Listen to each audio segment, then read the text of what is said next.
Olá, terráqueos! Esse é mais um Notícias da Semana, um quadro onde a gente fala sobre as principais notícias que aconteceram na última semana no Brasil e no mundo, e a gente vai comentar um pouco delas e debater. Mas antes, eu queria pedir para você deixar aquele like, se inscrever no canal, ativar o sininho. Isso ajuda muito no engajamento. E se você pode contribuir financeiramente, tem o Pix aqui na tela. No link da descrição tem o meu Apoia-se. E você também pode se tornar membro aqui do canal para ter acesso à área de membros, que está incrível. Tem receita, tem leitura radical e muito mais. Agora, sem mais delongas, bora lá ver as notícias? E a primeira notícia que me chamou a atenção essa semana é essa daqui. E a letalidade policial no Brasil cresceu 188,9% nos últimos 10 anos, segundo o Anuário de Segurança Pública. Então, como vimos, a letalidade policial cresceu 188% nos últimos 10 anos. Só em 2023, foram 6.393 mortes, em uma média de 17 pessoas mortas por dia em ações policiais. Isso tudo segundo o 18º Anuário de Segurança Pública, que foi publicado no dia 18 de julho de 2024. Mas qual é o perfil dessas vítimas? A gente já pode imaginar, né? E os dados confirmam o que a gente imaginava, porque 82,7% dessas pessoas são pessoas negras. 71,7% têm entre 12 e 29 anos de idade. E 99,3% são do sexo masculino. Ou seja, um genocídio dos nossos jovens negros de periferia. O que faz com que o risco de um jovem negro morrer nas mãos dos policiais seja 3,8% maior do que jovens brancos. Entre as polícias mais letais do Brasil, a gente tem a polícia do Amapá, com um índice de 23,6 mortos a cada 100 mil habitantes, ou 173 mortos no total. Depois vem o estado da Bahia, com 12 mortos a cada 100 mil habitantes, mais 1.199 pessoas assassinadas. E em terceiro vem o Sergipe, com um saldo de 10,4 vidas ceifadas a cada 100 mil habitantes, ou 229 no total. Em estados como São Paulo, a violência policial cresceu exponencialmente, em torno de 61%, liderando o ranking. Além disso, o relatório também demonstra que as ações policiais representam 14,1% das mortes violentas intencionais. E esse é o maior índice nos últimos 10 anos. No total, 6.243 pessoas morreram em todo o território nacional durante intervenções de polícias civis e militares no ano de 2024. Mas essa política de extermínio não é uma política exclusiva de pessoas como Tarcísio de Freitas, governador do estado de São Paulo. Porque o estado da Bahia, que apareceu aqui pra gente como um dos estados onde mais morrem jovens na mão de policiais, é governado por um político do PT. Sob a gestão de Rui Costa, ex-governador da Bahia e atual ministro da Casa Civil de Lula, a letalidade policial baiana cresceu 426% entre 2014 e 2022. Em 2023, já sob o governo Jerônimo Rodrigues, que também é do PT, os PMs baianos assassinaram em torno de 1.456 pessoas pretas, um índice de aproximadamente 4 pessoas por dia. Além disso, pessoas pretas compõem 97% dos presos do estado da Bahia, e mais da metade deles está preso sem ter tido julgamento. Não bastasse tudo isso, a PM baiana já realizou postagens homenageando nazistas.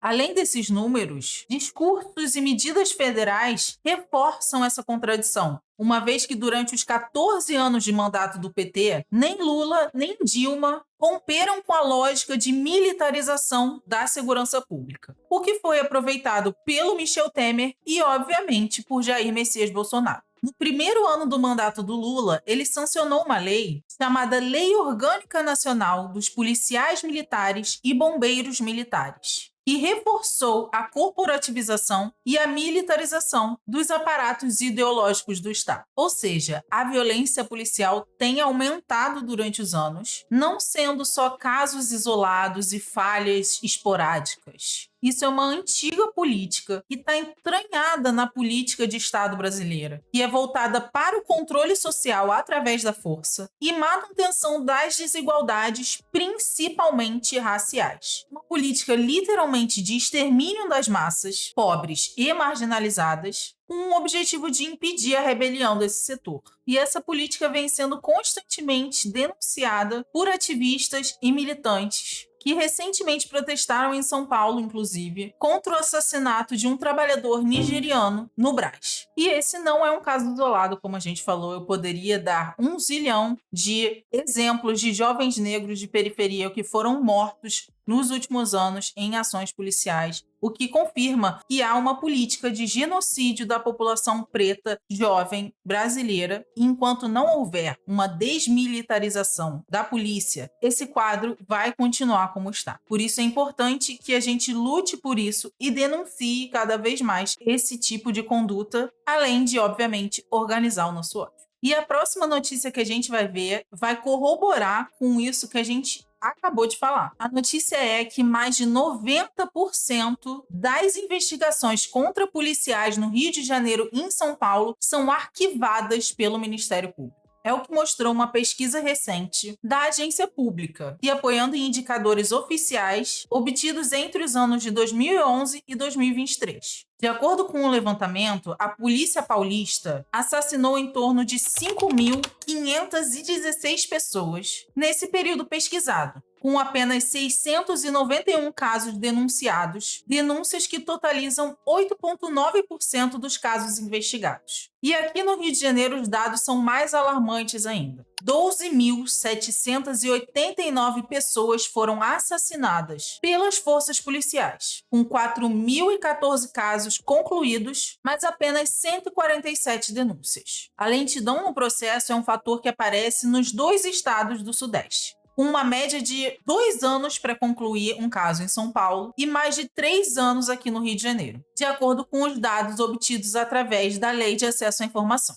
Contudo, esses números podem e devem estar subnotificados, porque muitos promotores possuem um costume de não relacionar a data do fato nas documentações. E segundo os dados do 18º Anuário Brasileiro de Segurança Pública, como a gente viu na última notícia, as mortes por intervenção policial quase triplicaram nos últimos 10 anos. Durante o ano de 2024, mais de 6.000 pessoas foram mortas em ações policiais, de acordo com um mapa de segurança pública divulgado em junho. E apesar de uma queda de 4% em relação às mortes do ano anterior, alguns fatores indicam a possibilidade de um novo aumento. A principal queda de mortes se deu aqui no Rio de Janeiro, com 13% a menos de mortes confirmadas. Contudo, em abril desse ano, o STF aprovou a derrubada da chamada ADPF das favelas, uma medida de 2019 que estabelecia limites básicos para as operações nas favelas, como aviso prévio para os diretores de escolas, unidades de saúde e restrição de helicópteros com base de tiro em áreas residenciais. Já em São Paulo, o aumento das mortes é uma tendência, com um aumento de 61% em relação ao ano anterior. Dessas mortes, ao menos 20,7% dos casos de homicídio foram praticados por policiais reincidentes, indicando que a impunidade não é apenas um acaso, mas sim um estímulo a práticas profissionais cada vez mais violentas. Ou seja, essa baixa de investigações do Ministério Público não tem justificativa na realidade, já que a violência policial tem crescido nesses últimos anos. Nívia Raposo, representante do movimento das mães e familiares vítimas da violência letal do Estado e desaparecidos forçados, que é um movimento que unifica famílias que tiveram seus parentes assassinados pelas polícias. E para Nívia, os dados não surpreendem, nem para mim. E para ela, o principal problema é o racismo estrutural, porque quem morre ainda são os moradores de favelas e periferias, e como a gente viu, majoritariamente jovens negros. Pessoas que tiveram seus ancestrais sequestrados e condicionados à escravidão, e que ainda hoje têm que viver as consequências desse passado colonial. E para os movimentos sociais, o Ministério Público não tem feito o básico, que é investigar por que essas mortes aconteceram. A Nívia é mãe do jovem Rodrigo Tavares Raposo, que era um jovem militar de 19 anos, criado em Nova Iguaçu e covardemente assassinado na Baixada Fluminense por um grupo de paramilitares em 2015. E por que será que o Ministério Público é tão omisso? De acordo com uma pesquisa realizada entre o FMG, Unirio, Unicamp, divulgada em abril, 4,8% dos promotores de justiça procurados pelo Ministério Público consideram o controle da atividade policial uma prioridade do órgão. E de acordo com a pesquisadora Ludmila Ribeiro, o motivo para o descaso do Ministério Público pode estar na dependência do órgão com o trabalho da Polícia Militar para fazer as acusações criminais. Ou seja, se o Ministério Público for muito rígido com o controle externo da atividade policial, quase tudo que chega como crime vai ser resultado das atividades cometidas pela polícia. Em resposta à agência pública, os Ministérios Públicos do Rio de Janeiro e de São Paulo alegaram a criação e recriação do GAESP, que é o Grupo de Atuação Especializado em Segurança Pública. O grupo tem a função de estabelecer o controle em tempo real das operações e tem como obrigação a atuação em conjunto com coletivos de apoios a familiares vítimas da violência do Estado. Contudo, para a Nívia, essa recriação e criação do GAESP não são de boa vontade do Estado, e sim através de muita luta desses movimentos de mães. Ou seja, o Estado pode cometer a violência que for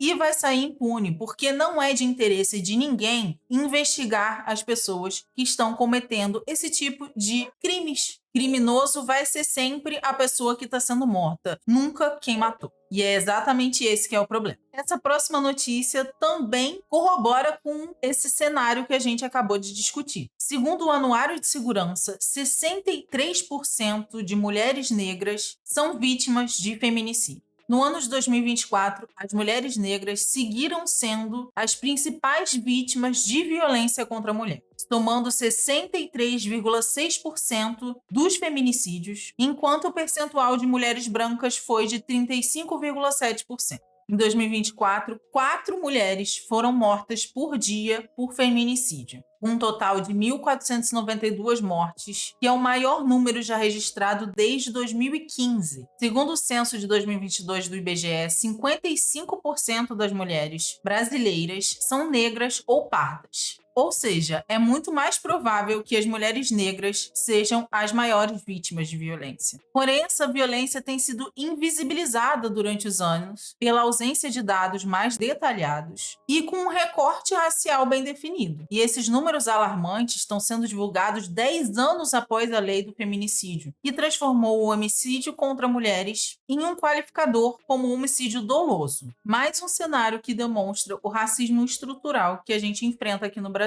Segundo o anuário, 97% das mortes foram causadas por homens. Além disso, os casos de injúria racial e racismo aumentaram no Brasil de 2023 para 2024. Considerando a taxa por 100 mil habitantes, os registros de racismo tiveram um aumento de 26,3% de um ano para o outro, indo de 7,7% para 9,7%. E o aumento dos casos de injúria racial foi ainda maior, com um crescimento de 41,4%.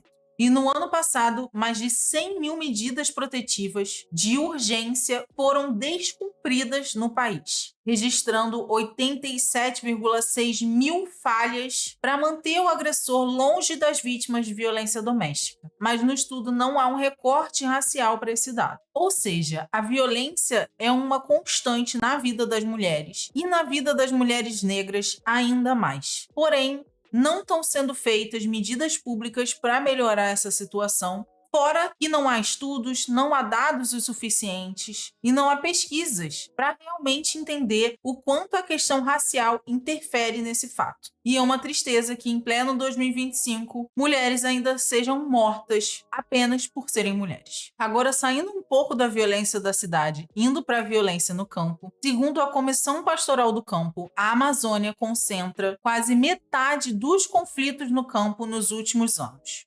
Segundo o Atlas dos Conflitos no Campo Brasileiro, entre 1985 e 2023, A Amazônia concentrou 44% dos casos de violência no campo. Desse total, 84% referem-se à disputa por terra, 8,9% a casos de trabalho escravo e 7,1% a conflitos por água. Segundo o Atlas, desde 2008, a Amazônia passou a concentrar mais da metade dos registros de violência no campo cometidos anualmente. Em 2016, esse índice alcançou 57%. E a Amazônia é a região que nos últimos anos houve uma expansão do agronegócio e da mineração em terras públicas e devolutas, que são áreas ainda sem destinação. Isso tudo com base em grilagem de terras e invasões, promovendo expropriação de indígenas, quilombolas e camponeses. Todos os 10 municípios mais conflituosos estão na Amazônia Legal.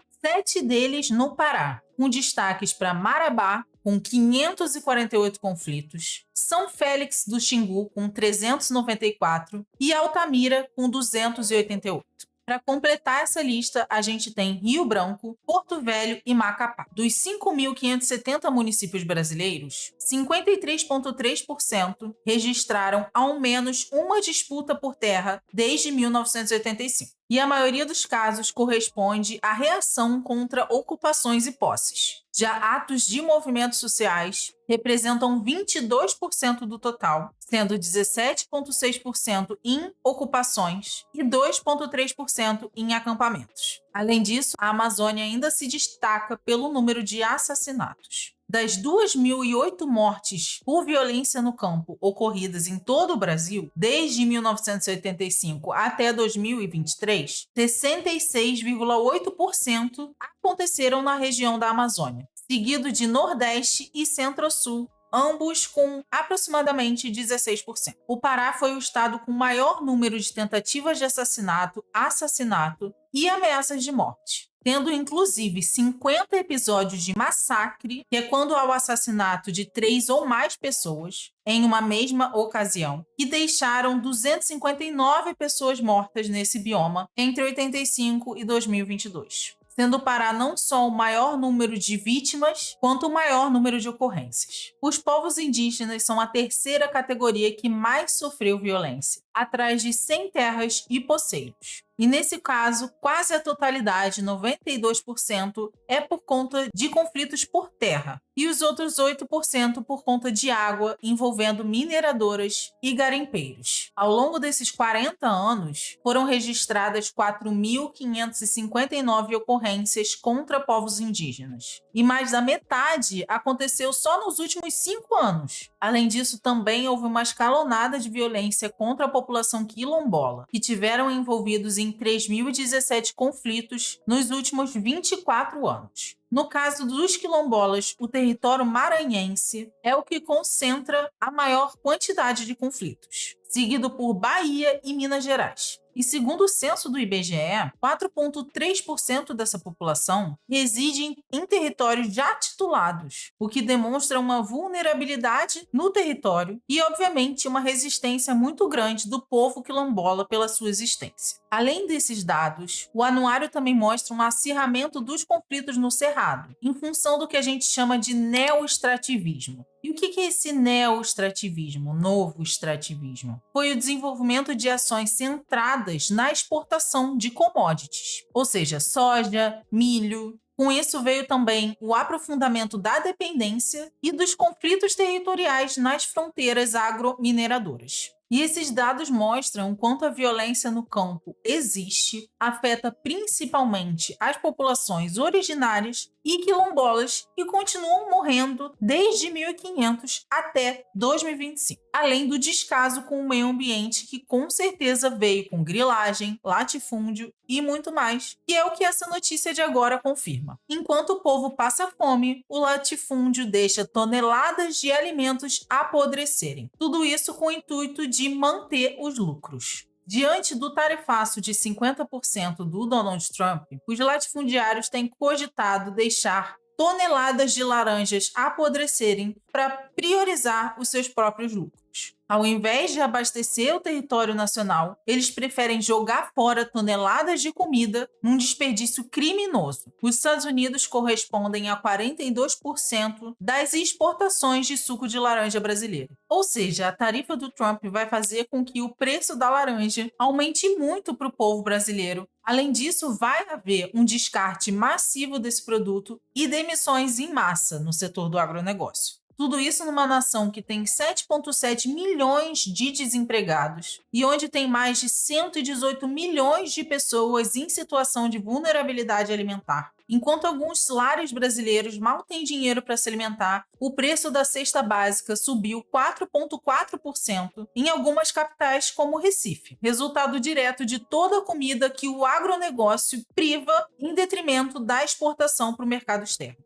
Em outras cidades como Rio de Janeiro, Florianópolis e São Paulo, a cesta básica custa em torno de R$ 807 a R$ 860, quase chegando ao valor do salário mínimo. Entre 2023 e 2024, capitais como Campo Grande e Goiânia chegaram a pagar até 14% a mais no custo de alimentos essenciais, resultado direto da exportação em massa de itens como carne, ovo e café feitas pelo latifúndio brasileiro. E diante disso tudo, o Estado brasileiro não podia estar fazendo nada para melhorar a situação? Podia, utilizando instrumentos como a formação de estoques e o controle do preço dos alimentos no Brasil. Mas o governo do Lula nem optou por acionar esse tipo de mecanismo. E tudo indica que ele vai continuar não fazendo isso até o final do seu mandato. Prova disso foi que, há meses atrás, quando a disparada do dólar fez o preço dos itens no mercado aumentarem a patamares proibitivos, aumentando a fome, e mesmo com a escalada da fome, os estoques públicos de arroz e feijão estão zerados desde 2024. E no meio disso tudo, o Lula se mantém inabalável e cedendo cada vez mais para setores do agronegócio. Medidas como limite de exportação e um teto de preço nem foram cogitadas pelo governo. Mas a isenção de imposto para esses que desperdiçam comida continuou. Ou seja, melhor descartar comida do que alimentar o povo brasileiro. E é isso que o agronegócio faz. Agora, falando um pouco mais de cultura, essa notícia me assustou muito nessa semana. Somente 1,38% dos recursos da Lei Rouanet chegaram nas periferias de São Paulo entre 2014 e 2023, segundo um estudo recente. Um levantamento inédito do Observatório Ibira 30, em parceria com a Universidade Federal do ABC, escancarou a desigualdade da Lei Rouanet em São Paulo. Entre 2014 e 2023, 88,9% dos valores da Lei Rouanet captados para projetos culturais foram destinados para regiões centrais da cidade, onde se concentram apenas 17,21% da população. Enquanto isso, as periferias, que habitam mais de 50% da população da cidade, ficaram com apenas 1,38% do total. Segundo o coordenador da pesquisa, Alan Anjos, em um raio de 5 quilômetros da Avenida Paulista, se concentram mais de 90% dos recursos da Lei Rouanet. A análise ainda mostra um funil de exclusão, mesmo quando os projetos para periferias são aprovados. O caso da jornalista Pietra Alcântara mostra exatamente como acontece essa situação. Mesmo com o projeto do seu livro aprovado, ela ainda não conseguiu o financiamento, tendo contato com as pessoas um dos maiores obstáculos. O prazo de captação autorizado pela Lei Rouanet é de 1 ano, um prazo curto para fazer esse processo. Para reverter esse cenário, a pesquisa sugere algumas metas e mecanismos para fortalecer as organizações periféricas, como, por exemplo, a criação de cotas dentro da Lei Rouanet, ou investimento em pontos que sejam capazes de redistribuir esses recursos. E quais foram os bairros que mais captaram com a Lei Rouanet em São Paulo? Como a gente viu, a concentração fica majoritariamente em bairros centrais da cidade e regiões de alto poder aquisitivo, localizadas na região que se chama de Raio da Paulista, principalmente as zonas Oeste, Sul e Centro. No primeiro lugar ficou a região de Pinheiros, com 17,7% dos recursos. Em segundo ficou Jardim Paulista, com 6,4%. Em terceiro, Consolação, com 6%, seguido de República, Bela Vista, Itaim Bibi, Vila Mariana, Moema, Alto Pinheiros e, por último, Perdizes. Ou seja, para falar mal da Lei Rouanet, É muito fácil. Agora, para perceber que a Lei Rouanet prioriza regiões dominadas pela elite e não a periferia, isso ninguém vê. O que nos leva à notícia que mais me revoltou nessa semana. Justiça determina a prisão do rapper Oruan, em mais uma tentativa de criminalização de um movimento cultural que é o funk.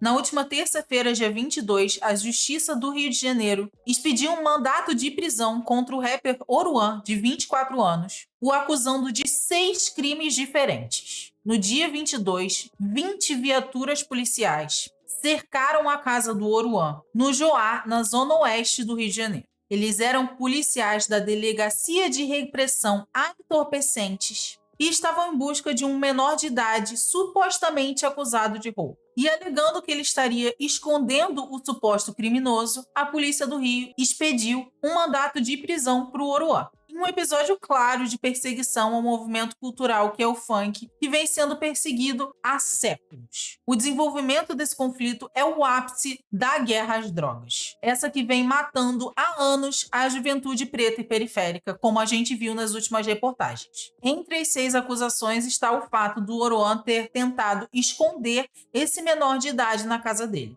Além disso, ele também é acusado por associação ao tráfico e desacato à autoridade. Os policiais entraram na casa do Oruan, diga-se de passagem, 20 viaturas para a casa de uma pessoa, apontaram um fuzil na cara do Oruan, rasgaram, reviraram os pertences dele e da noiva dele e algemaram o seu produtor. O Oruan respondeu essas agressões jogando pedra nas viaturas policiais, o que a polícia qualificou como desacato à autoridade. O próprio Oruan veio a público através de uma carta, onde ele fala que, apesar da invasão, nenhuma objeção ou suspeita foi encontrada, até porque não havia motivo para essa ação. Além disso, ele falou que o seu produtor, durante a abordagem, foi algemado de maneira arbitrária e sem nenhuma justificativa plausível, em uma ação completamente violenta e desproporcional, além de humilhante que gerou sofrimento físico e psicológico de todos que estavam envolvidos. E o Oruan havia se escondido primeiramente, mas depois ele resolveu se entregar porque ele falou que ele não tem nada a esconder. E isso é um processo de perseguição que tem tido a Oruan e outros rappers e punkeiros pela direita, com inclusive o projeto de lei anti-Oruan protocolado pela deputada do União Brasil, Amanda Vettorazzo. É muito engraçado que a polícia carioca funciona muito bem para prender rapper e favelado. Mas o mesmo afinco não foi feito para investigar a morte de Marielle e Anderson, que levou 6 anos para prender os seus assassinos que estão em prisão domiciliar, com um salário de deputado incluso. Além disso, Chiquinho Brazão, que é do PL de Bolsonaro, tem a família desde 2008 citada nas CPIs das milícias. A questão é que a prisão do Pose do Rodo, do Oruan, do Renan da Penha não tem a ver com o Estado querendo maior segurança pública. Pelo contrário, se fosse assim, a gente não teria visto um aumento de número de mortes em ações policiais, como a gente viu nas últimas matérias. O Estado se utiliza dessa desculpa de guerra às drogas para matar a juventude preta e periférica, dia sim e dia também. Por isso é que eu defendo a legalização das drogas sob o controle operário e popular, já que essa dinâmica de divisão das favelas em facções coloca em risco a vida de moradores. E esses conflitos entre facções não representam de forma alguma os interesses da classe trabalhadora, e sim de uma elite reacionária que lucra muito com as milícias. E por falar em defesa dos moradores das favelas, a gente tem que falar que o acesso à arte e cultura é essencial para a dignidade desses moradores e que essa cultura está sendo negada e criminalizada com esse tipo de ação. E mais uma vez eu afirmo, é necessário que a gente lute pelo fim de todas as polícias. Desmascarar essa hipocrisia de luta contra as drogas, ao mesmo tempo que arma o tráfico. E lutar para que a população preta e pobre e favelada tenha acesso não só a condições dignas de vida, como acesso à cultura e lazer. E criminalizar MCs e cantores não é a solução para isso. Por isso a gente tem que exigir o fim da criminalização do funk e a soltura do Oruan. Essas notícias que eu separei hoje foram muito direcionadas e conseguem dar um panorama geral de como a juventude preta e periférica continua sofrendo dia sim, dia também e sendo morta pelo Estado. Por isso a gente tem que organizar o nosso ódio para lutar contra esse sistema que nos oprime dessa forma e nos mata dia sim e dia também. E era isso que eu tinha para falar no dia de hoje para vocês. Se você chegou até o final desse vídeo, já deixa um like, se inscreve no canal, ativa o sininho. E se você gosta do meu trabalho e pode contribuir financeiramente, tem o Pix aqui na tela. No link da descrição tem o link do Apoia-se. Ou você pode se tornar membro do canal para ter acesso a conteúdos exclusivos da área de membros. É isso, jovens. Organizem o seu ódio e beijos até a vitória.